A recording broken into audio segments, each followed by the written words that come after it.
ଆଉ ମାତ୍ର 5 ମିନିଟ୍, ତାପରେ ସାରା ଜଙ୍ଗଲ ଧୂଳିରେ ମିଶିଯିବ। କିନ୍ତୁ ସେହି ସମୟରେ ଗୋଟିଏ ଛୋଟ ହାତୀ ଏମିତି ଗୋଟିଏ ଚିତ୍କାର କଲା ଯାହା ଇତିହାସ ବଦଳାଇଦେଲା।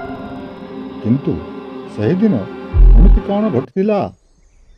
ସକାଳର ସୂର୍ଯ୍ୟ କିରଣ ଜଙ୍ଗଲ ଉପରେ ପଡ଼ୁଛି, ପକ୍ଷୀମାନେ ମଧୁର ସ୍ୱରରେ ଗାଉଛନ୍ତି, ମୟୂର ନାଚୁଛି,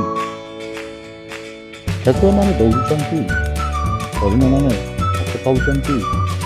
ଝରଣା ପାଖରେ ଗୋଟିଏ ଛୋଟ ହାତୀ ହସି ହସି ପ୍ରଜାପତି ପଛରେ ଦୌଡ଼ୁଛି। ତାର ନାମ ଗଜୁ। ସେ ଶକ୍ତିଶାଳୀ ଥିଲା, କିନ୍ତୁ ତାଠାରୁ ବଡ଼ ଥିଲା ତାର ହୃଦୟ। ଗଜୁ, ଏତେ ଦ୍ରୁତ ଦୌଡ଼ନି, ଧରି ପାଇଲେ ଧର। ସମସ୍ତେ ହସି ଉଠିଲେ। କିନ୍ତୁ ଆଜିର ଏହି ହସ ସନ୍ଧ୍ୟା ହେବା ପୂର୍ବରୁ ଭୟରେ ପରିଣତ ହେବାକୁ ଯାଉଥିଲା। ହଠାତ୍ ପାଣିରେ କିଛି ପଡ଼ିବାର ଶବ୍ଦ। ସେ ନଦୀର ତୀବ୍ର ସ୍ରୋତରେ ଭାସି ଯାଉଛି। ହରିଣମାନେ ଭୟରେ ପଛକୁ ହଟିଗଲେ। ମାଙ୍କଡ଼ମାନେ କେବଳ ଚିତ୍କାର କରୁଛନ୍ତି।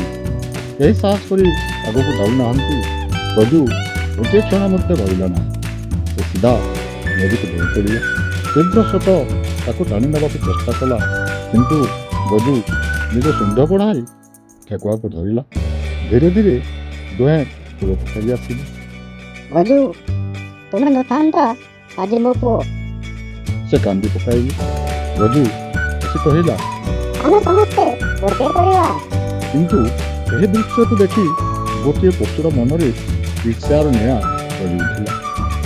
ଦୁଇଟି ଚମକୁଥିବା ଆଖି, ସେ ୟାର ତାଳି, ତାର ମୁହଁରେ ରାଗ। ସବୁବେଳେ ଗଜୁ ଗଜୁ ଗଜୁ, କେହି ମୋତେ ଦେଖୁନାହାନ୍ତି। ଠିକ୍ ଅଛି, ଏବେ ମୁଁ ଏମିତି ଖେଳ ଖେଳିବି ଯାହାପରେ ସମସ୍ତେ ଏହି ଛୋଟ ହାତୀକୁ ଘୃଣା କରିବେ।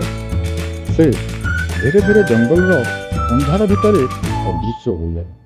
କିନ୍ତୁ ସେ ଜାଣିନଥିଲା ଗୋଟିଏ ବୃଦ୍ଧ ପେଚା ଗଛ ଉପରେ ସବୁ ଦେଖୁଥିଲେ। ପେଚା ନିଜକୁ ନିଜେ କହିଲା, ଏହି ରାତି ଜଙ୍ଗଲ ପାଇଁ ଭଲ ନୁହେଁ। ସେହି ରାତିରେ କାଳୁ ଏମିତି କ'ଣ କରିବାକୁ ଯାଉଥିଲା ଯାହା ସାରା ଜଙ୍ଗଲକୁ ବିପଦରେ ପକାଇଦେବ, ଏବଂ ପେଚା କି ଗଜୁକୁ ସମୟରେ ସତର୍କ କରିପାରିବ? ପରବର୍ତ୍ତୀ ଭାଗରେ ଦେଖିବା। ଯଦି ଆପଣମାନଙ୍କୁ ଆମ ଭିଡ଼ିଓଟି ଭଲ ଲାଗିଥାଏ ତେବେ ଭିଡ଼ିଓଟିକୁ ଲାଇକ୍, ସେୟାର ଓ କମେଣ୍ଟ କରିବା ସହିତ ଚ୍ୟାନେଲଟିକୁ ସବସ୍କ୍ରାଇବ୍ କରିବା। ଧନ୍ୟବାଦ।